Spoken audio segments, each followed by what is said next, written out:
Welcome to Books and Authors. I'm your host, Chris O'Donnell. Tonight I am joined by Hilton Head resident Deb Welch, an entrepreneur and former owner of a local vacation rental business. Deb has drawn from her many experiences in life to write her first novel, Flashback, a low country novel, which follows a haunted soldier returning from active duty in the Middle East. Deb, welcome to the show. Appreciate you being here. And as we said off camera, I'm going to try to keep my voice steady as I'm going through the allergy season, so if I get a little hoarse, we'll just kind of go through it. So. Okay. But thank you very much for being here, and also congratulations on your Publisher's Choice Award from iUniverse. That's wonderful. Thank you. It was nice to get that kind of recognition with my first novel. Absolutely. Well, hopefully that'll be a sign of things to come. I hope so. Yeah. I sure hope so. Well, let's find out a little bit about you. Okay. You've been in the Low Country for about 20 years, I understand. I have been. And where is home originally, and what brought you all down here? Before coming to Hilton Head, I was from the Philadelphia area of Pennsylvania. I was born in Reading, Pennsylvania. But I have spent most of my life in that area before coming to Hilton Head permanently in 1991, although we discovered the island in 1986, so I'm past my 20-year mark here as an islander. Which is great. Congratulations on that. And I understand that the island actually has a lot of history for you, that your dad was in the area as a Marine. Well, my father was in the Marine Corps from the time he was 17. He served during World War II, so his exposure to South Carolina was Parris Island. However, it wasn't an experience that he necessarily wanted to come back to the South to relive. I can imagine. I can imagine. Now, I would think that you've drawn from the experience, and we'll talk about the story in a minute, that your dad had to help you write this book and write this story. Now, have you always been interested in writing? Is it something that you've always had? Ever since I was in high school, I've been taking advanced writing classes and creative writing courses. So it's probably been one of those desires that you kind of snuff down inside you until you have an opportunity to go ahead and explore that, because you're not so focused on other very intense careers, which is what's basically taken up most of my time. Yes, absolutely. Now let's talk a little bit about the impetus or the genesis of the story. Okay. And I had mentioned your father, who was a Marine. What did you draw on to come up with this story? I would imagine that had something to do with it.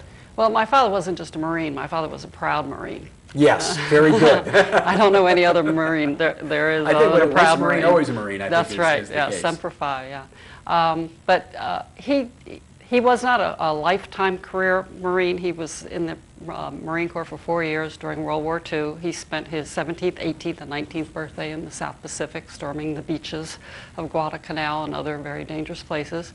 Fortunately, he survived it, or I wouldn't be here. But there was something just instilled in him as far as his pride in the Marine Corps, his accomplishments there, serving his country, and that was just instilled in me the entire time that we were growing up. There wasn't any question about whether or not you support the troops. I mean, if the government sends your troops somewhere, you support those troops and you give them all the support you can.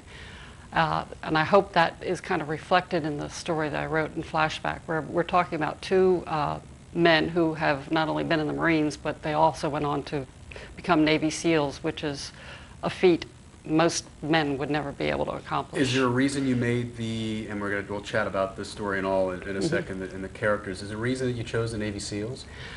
Well, there is a secret to writing a book that people like that has to do with making your characters a little larger than life. People like to read beyond what the normal day-to-day is. And to me, the ultimate warrior or the ultimate soldier of today is a Navy SEAL. They could be compared to the Spartans of Greece. They just are more highly trained, more physically prepared, more mentally prepared than most soldiers that you would run into today. Not taking away from any other soldiers or any other special forces, but that's my impression of the Navy SEAL. But these guys are very unique. Yes, I think so. Now, had you known some SEALs in your day, and as far as drawing on some of their experiences? No, I have not known any personal SEALs, or any SEALs personally, but I have read books about them, and I think that's probably what drew me into using them as a character in my book. Now, the other question I would have is, you've done a wonderful job of blending modern events into the fabric of this story. Are you a news junkie, or do you consider yourself very in tune to what's going on? And I stay current with the issues that are facing us today. Because that's pretty prevalent in the story, obviously. Yes. Now let's chat a little bit about the story. Okay. Give us the quick synopsis of it. All right. The story is a combination of a romance, an adventure, and a suspense story.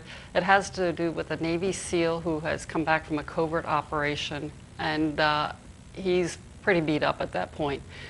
He runs into a woman that he is attracted to, and just to keep things interesting, she is not necessarily receptive to his attention. But they do eventually develop a relationship, and something from her past causes a threat to her life, and therefore the Navy SEAL comes out in my main character, whose name is Nate Dunleavy. So he finds himself up against a paramilitary organization, one that is based on bigotry and hatred, which is exactly what he had been fighting over in the Middle East for all those years. And now he finds it's in his own backyard. It's in the Low Country. And that's where the plot unfolds, and I don't want to give away all the story. No, we won't do that. But let's talk a little bit about Nate. Okay. I mean, this guy is, as you say, when you say larger than life, this guy is probably the epitome of a male specimen, I guess you could say. He's strong, physically fit, mentally fit, yet he is scarred and damaged. Right. And describe him, because he's probably the most complex of the characters. Okay. And is he based on anybody? That's the other question. No, he's purely a figment of my imagination. A lot of women who read this book are going to be disappointed. Oh, well. Every woman can create their own figment of their own imagination. That's what a woman's entitled to do. Nate is, like you say, he's almost the perfect specimen of a man, but he is scarred, he is human, he has emotions just like anybody else. And in this story, he's also suffering, he's not mentally 100%, he is suffering from post-traumatic stress disorder.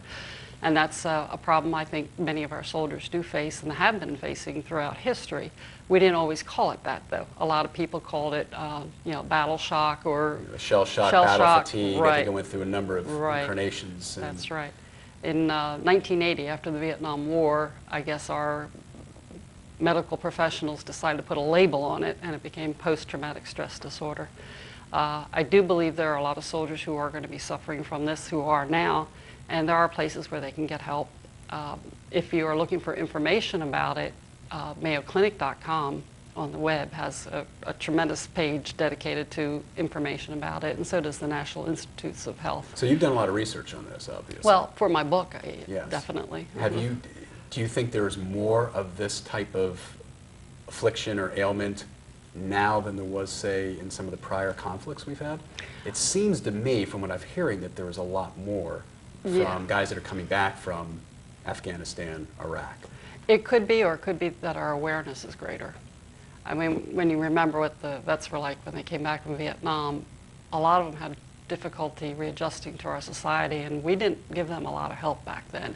Right. I think we learned a lot from that, as far as understanding that you just don't take men and women from an intense, battle-ridden environment and plop them back down in front of the Saturday morning cartoons and expect them to function as though nothing ever happened. Yes, and the story brings that out. And let's talk about a couple of the other characters. Nate has a brother, Dev, who's very similar, I would say, although he doesn't have quite all the scar tissue that maybe Nate has. He's a supporting character at this point. Yes, and then his brother, and then his dad, John, who is also a former military Yes, he was a JAG. Question I've got for you is, how does a female writer able to write about three, as what I would term alpha men, and do it accurately? I mean, as I'm going through the story, I mean, how they're thinking and what they're doing is right on as far as a male's conscience. How do you do that? I guess my husband's an alpha.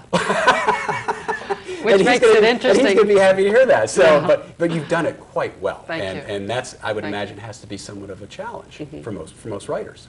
Well, you have to kind of put yourself into the other person's head. Yes, yes. Let's talk a little bit about Eve. Okay. And she is a central character. She's the alpha female. She's the alpha female, yes, because she's beautiful, she's talented, but she's also got some issues as well. Well, she also has a mind of her own, too. Yes, she does. And that's perhaps why Nate is so attracted to her, because she's just not someone who's going to say, ooh, what big muscles you have.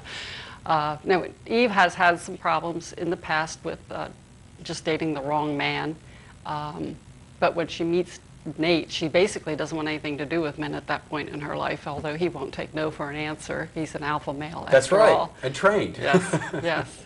But the two of them eventually become friends, and then the relationship develops from there. Yes. Well, what we're going to do is take a break at this Okay. point, and we'll be right back with more books and authors.